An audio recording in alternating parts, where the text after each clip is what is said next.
Il n'a jamais été le préféré. Il n'a jamais été le plus aimé. Et pourtant, c'est lui qui est resté quand tout le monde est tombé. Dans Code Geass, tous les regards sont braqués sur Lelouch, le démon masqué. Mais derrière son masque, il y avait un autre visage. Celui de Suzaku Kururugi, son ami d'enfance devenu son pire ennemi, puis son dernier allié.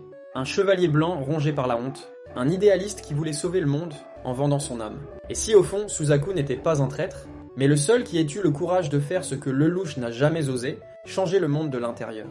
Quand on rencontre Suzaku, il est déjà un paradoxe. C'est un japonais qui travaille pour Britannia, l'empire qui a colonisé son propre pays. Il pilote un Nightmare, il sert la princesse Euphemia, il respecte l'empereur. Et il veut faire tomber le système, mais sans se salir les mains. Il croit qu'on peut abattre un régime en jouant selon ses règles. Et c'est pour ça que tout le monde le déteste. Lelouch, lui, a choisi la voie de l'extrême.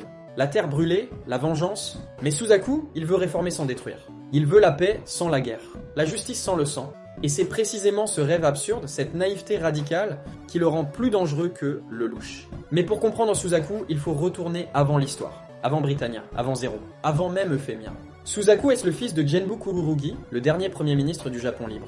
Un homme fier qu'il a tué lui-même à l'âge de 10 ans. Oui, Suzaku a assassiné son propre père. Non pas par haine, mais parce que son père refusait de se rendre. Parce qu'il préférait que le Japon meure debout plutôt que de vivre à genoux. Et Suzaku, lui, voulait que le Japon survive. Il voulait que la guerre s'arrête. Il voulait que ça s'arrête maintenant. Même si pour ça, il fallait tuer. Ce meurtre, c'est son péché originel. Et tout le reste de sa vie, Suzaku va essayer de racheter cette faute, en étant un bon garçon, en obéissant aux ordres, en mourant à petit feu dans un uniforme qui l'étouffe. Chaque action de Suzaku est un cri silencieux de remords. Il devient un soldat, mais refuse de tuer. Il rejoint Britannia, mais veut rester japonais. Il s'enfonce dans la guerre, mais cherche la paix. Il vit dans une contradiction permanente, mais pas parce qu'il est hypocrite, parce qu'il est en enfer. Un enfer qu'il s'est construit lui-même, pierre après pierre, en refusant de s'avouer une chose.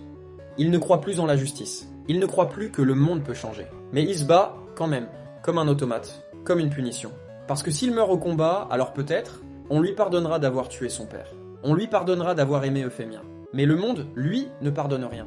Et c'est là qu'entre Euphemia, la princesse idéaliste. La seule qui ait vu Suzaku pour ce qu'il est vraiment, un cœur pur, broyé par un monde cynique. Elle l'aime pour sa douceur, il l'aime pour sa lumière.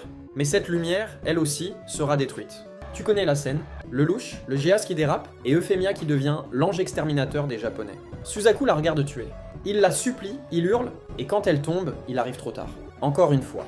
Il voulait la paix, il récolte un massacre. Il voulait l'amour, il reçoit un cadavre. À ce moment-là, Suzaku meurt une première fois. Le reste, ce n'est plus qu'un fantôme. Un fantôme avec un masque, une épée et une haine nouvelle. La haine de Zero. À partir de là, Suzaku va tout faire pour attraper Zero. Non pour la justice, mais pour la vengeance. Pour tuer la douleur. Pour punir celui qu'il croit responsable. Il vend son corps à Britannia. Il pactise avec Schneisel. Il accepte même de devenir Knight of Seven, bras droit de l'ennemi. À ce moment-là, Suzaku ne cherche plus la paix. Il cherche une cible. Il a troqué ses idéaux pour une seule obsession, éradiquer Zero.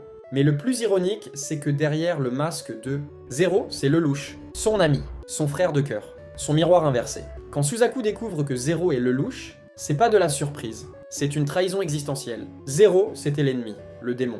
Mais Lelouch, c'est l'ami, le seul qui savait, le seul qui le comprenait. Et pourtant, c'est lui qui a ruiné Euphemia, qui a sacrifié des innocents, qui a transformé la guerre en théâtre. À cet instant, Suzaku ne sait plus qui il est le plus, Lelouch ou lui-même.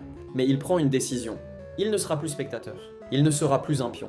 Il deviendra l'exécuteur final, le bras de la justice ou de la rédemption. Et cette fois, il ira jusqu'au bout. La fin de Code Geass, c'est pas Lelouch qui gagne. C'est pas Zero. C'est pas Britannia. C'est Suzaku. Parce que au cœur du Zero Requiem, le vrai sacrifice c'est lui. C'est lui qui accepte de porter le masque. C'est lui qui tue Lelouch. C'est lui qui devient l'ombre d'un idéal mort. Pour l'éternité. Tu te rends compte ? Il tue son meilleur ami pour le transformer en martyr et sauver un monde qui ne mérite même pas ce sacrifice. Et il n'aura ni reconnaissance, ni gloire, ni repos. Seulement un masque et des regrets. Suzaku est peut-être le personnage le plus tragique de Code Geass. Pas parce qu'il est brisé, pas parce qu'il souffre, mais parce que tout ce qu'il fait est juste, et pourtant, il a toujours tort. Il veut sauver, il détruit, il veut aimer, il perd. Il veut être honnête, il ment. Et à la fin, quand le monde acclame Zero, Suzaku, lui, reste dans l'ombre. Il devient une légende que personne ne connaîtra. Un mythe sans nom, et c'est ça qui fait de lui un vrai héros. Un héros sans public. Un héros sans visage. Suzaku est un traître, mais c'est le traître nécessaire. Il trahit sa patrie. Il trahit ses amis. Il trahit ses principes. Va accomplir ta mission, chevalier. Yes, Your Highness.